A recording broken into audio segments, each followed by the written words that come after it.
Namaste guys, Ashish here for Namaste Tech and welcome to LG K10 LT review. LG recently launched its new K series phone in India, which was first announced around CES 2016. There were two variants basically K10 and K7 which sports LTE or 4G and dual SIM connectivity. And in this review, we'll be taking a closer look at the K10 version priced at Rs 13,750. By the way, that's the MRP.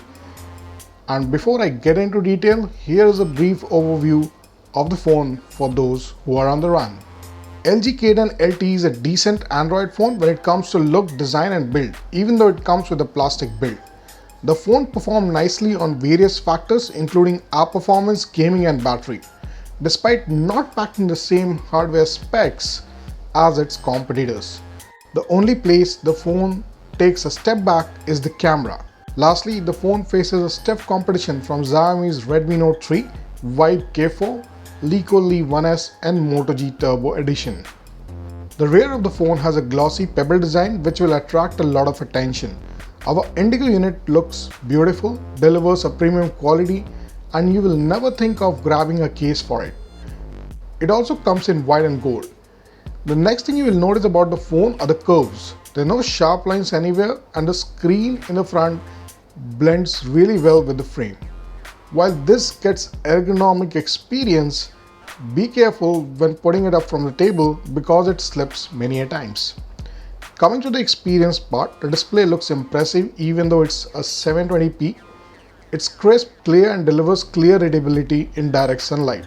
However, this comes with a bit of annoyance. When the ambient changes, the display takes a bit of time to adjust. In the rear, you will find the LG signature power button along with the volume rockets. Right on top of it is the camera module along with single LED flash. While the power button experience was just fine, but pressing the volume rockets was a bit tricky. The K10 houses a 5.3-inch 720p display which is protected by a screen guard. This also means that the glass is not scratch proof. When it comes to the processing power, the phone houses a Snapdragon 410 quad-core 1.2 GHz processor. It's a 64-port processor with Adreno 306 GPU. You get 2 GB of RAM with 16 GB of internal storage, of which you get around 12 GB of free space. After installing the required apps, the free storage reaches to 7 GB. The battery included is 2300 mAh and there is no notification LED. The phone supports 4G LTE, but it's only for the first SIM. The second SIM only supports up to 3G data and there is no hot swapping.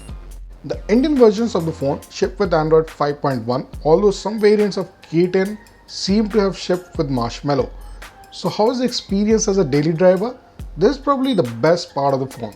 It is very stable when it comes to using apps on daily basis, gaming for long hours. Heating is there on the low side and it's pretty much bearable. K10 is loaded with LG's custom interface which delivers a smooth experience. No hiccups, no lags and it's well organized in tabbed interface which makes it easier to find things around when you need them. K10 uses on-screen navigation button which can be customized to one's liking. The default is to switch between SIMs which is handy if you make calls, but you can also add notification drawer and capture. The former is useful if you have trouble pulling down the notification drawer all the time because the screen is bigger. Things are kept simple and there is not much of learning curve here. Megapixels don't matter. K10 is a classic example of that. Even though the phone houses a 13 megapixel rear camera focusing on objects, saving pictures and overall quality is disappointing. The details, the color reproduction is just not at par. The problem increases further when you want to take a picture in low light. The camera interface included in the phone is at bare minimum, but you can always switch to an expanded one.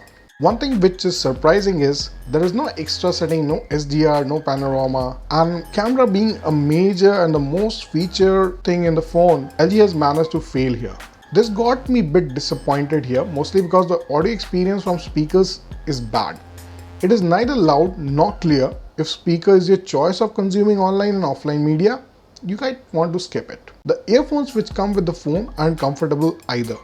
Another problem which I face with the audio recording, which will impact a big time when using with WhatsApp. You will need to speak too loud to record audio, and even then, the audio is not clear. The phone includes a 2300 mAh user replaceable battery which lasts about 9 to 10 hours on an average with 3 hours of screen on time.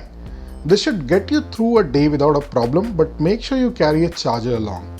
The phone lacks quick charging support and takes a long time to charge. Now this battery life is based on dual SIM. One was the Airtel 4G and the other was the Vodafone 3G. LG Kate and LTE is selling somewhere between 12,000 to 13,000, which feels a little high because the phone has to compete with the popular handset in the market, including Xiaomi's Redmi 3, Vibe K4, Lico Li 1S, which comes with better specification, performance and even build. If I have to give this phone to a regular user, he won't feel any annoyance as the phone is pretty stable from performance perspective. The camera is still questionable though.